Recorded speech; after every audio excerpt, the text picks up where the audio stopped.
Hey everybody, Lieutenant Joe Pangaro here for the Blue Heart webcast.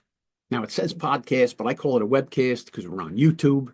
We also have an audio version. If you can't watch the video, you can go to jpangaro.podbean.com and you can hear the shows because we put them up there for an audio version because some of you like to listen audio and not take a look at Lieutenant Joe.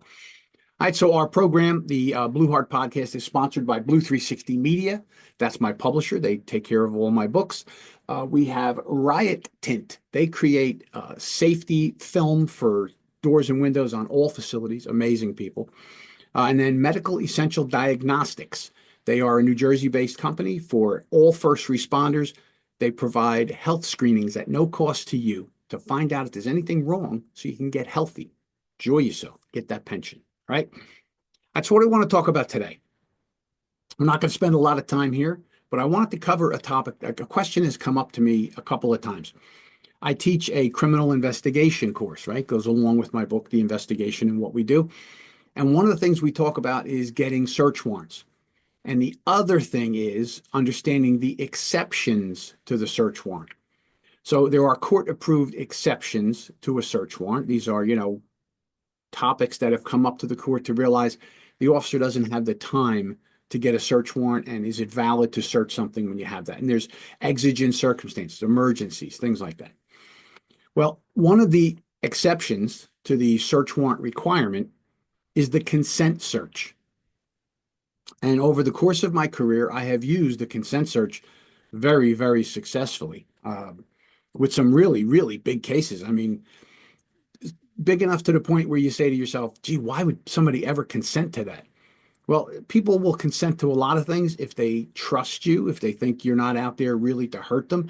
And I don't, the psychologically how that works, that's all about understanding people and getting into their head and whatnot. But I've had consent searches on huge cases where people went to jail for a long time, but they gave consent to search.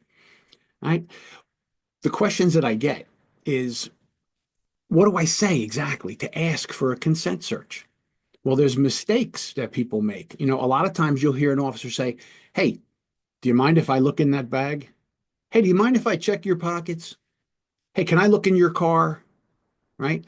And the reason we say it that way is because we don't want to use the word search, right? We think if we say that, people are going to say no.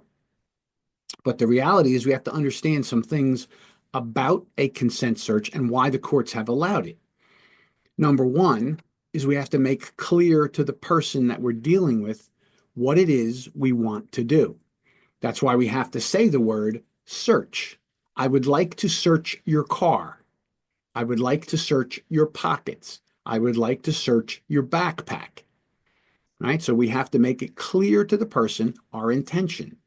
Right? The next thing we have to make sure is that they understand that they do not have to allow you to search.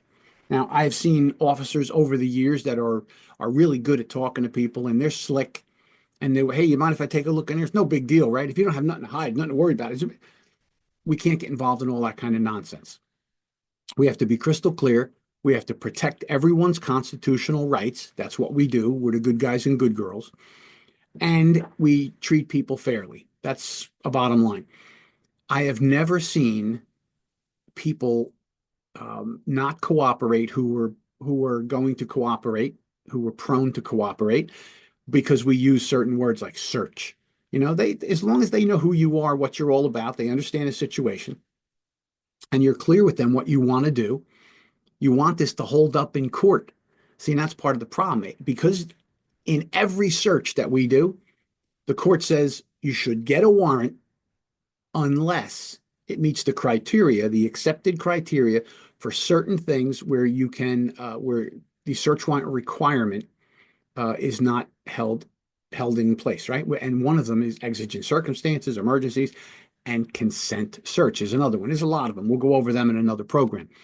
But the consent search. So we have to be crystal clear what we mean to do. I want to search your backpack. I want to search your pockets. I want to search your car. I want to search that bag, whatever it is. I want to search it. You say the words. Then you have to make sure that they know that they can refuse your search. And I know a lot of cops skip over this part. They don't like to say that. It doesn't seem to make sense to tell someone, I want to search, I'm the police, but you don't have to let me. Well, these are some of the things that the courts have put in place to make sure we let that. Don't we give people Miranda? Don't we get someone who is we suspect of committing a crime and we tell them, hey, you have a right to remain silent. You don't have to talk to me. You can have a. Why do we go through all that? Because we're the good guys and the good girls. That's why we uphold people's rights. We do that, and we do our investigations. And that's what I'm saying. I've never seen a problem by doing the right thing. So always get in the habit of doing the right thing. I want to search, and you have a right to refuse that search. You don't have to let me search. Do you understand that? I do. Understanding that, will you let me search that bag? Yes. Okay. So make sure we're crystal clear about this and we let them know they don't have to let us. Now, where do we go from there? Well, the courts in most states that I've seen have said if you get a consent in writing from somebody, hey, I'd like to search your backpack. I'd like to, whatever it is, I want to search. Will you allow me to search? You don't have to let me. You can stop me at any time. That's the third thing. You can stop me at any time. People have a right to say, okay, well, you can search my car, but don't look in the glove box. And I've seen a lot of officers make a mistake. Hey, you know what? They said we can search, so we're searching everywhere. No, if they tell you you can't look in a glove box, then you can't look in a glove box with a consent search. Say that I want to search your trunk, and they say okay, and they sign off on it on the form. The courts have said that a written consent form that's executed properly and signed and read to the person, they understood it, that is per se valid. That means you advised them, you told them they didn't have to let you, and they gave the consent. That is great. Get it in writing. It's even better if you get it in writing on video, right? You have a car, a body cam or an MVR. Put this person on video with you explaining them, telling them they don't have to let you, and asking if they'll let you search. That goes a long way if there's ever a change of mind down the road where they say, oh, I didn't want them to search. The officer forced me. Well, now we got it in writing, which is per se valid. And then we also have video that shows you didn't intimidate them. You read that, you understand, you want to let me search? Yeah, go ahead, you can search, officer. But we also have to let them limit the search. And that's what I mean. I want to search your trunk. They say, okay, they waive it. Go ahead, you can search. You're looking in the trunk and they go, yeah, but I don't want you to look in that bag right there. All right. That's their right, right? On a consent search, they can limit what you can look at. So you can look in the whole trunk, but you can't look in that bag. That means you can't look in that bag under the consent search. All right. The other thing is, and this is one that happens all the time. You got to think about yourself. Do you do this? You'll get someone, you'll tell them you want to search. They'll say they'll allow the search. You do it in writing. You do it in writing and on the camera. You let them know they don't have to, they don't have to let you search, and they agree, no, go ahead and search. They sign off and you're good to go. And then we take them and we put them in a police car for our safety, for their safety. We're going to search while you sit in a cop car. Sometimes it's practical. If the person is right on top of me, I'm concerned they're right there. What are they doing? I'll put them in the police car. They're not wandering around. The other thing that we have to have here is because the person has a right to stop you, they have to be in a position to tell you, search the trunk, but don't look in that bag. That's enough. I don't want you to search anymore. You have to stop now. That person has to be in a position to tell you that. So when we take them and say, hey, for your safety, we're going to have you sit in the police car 20 feet away while I search the trunk, how are they going to tell you, stop, don't look in that bag, don't look under that wheel, I want you to stop now, get out of my trunk? How can they call off the search if they're sitting in the back of a patrol car? So any one of these kind of things that you don't do during a consent search can have the judge look at it and say, you know what? This person had no way to tell you not to look in there because they're going to commit. I didn't want him to look in that bag and he did anyway. The judge is going to say, you put him in a patrol car 20 feet away. They couldn't get your attention. So you shouldn't have done that. Therefore, your consent search is invalid.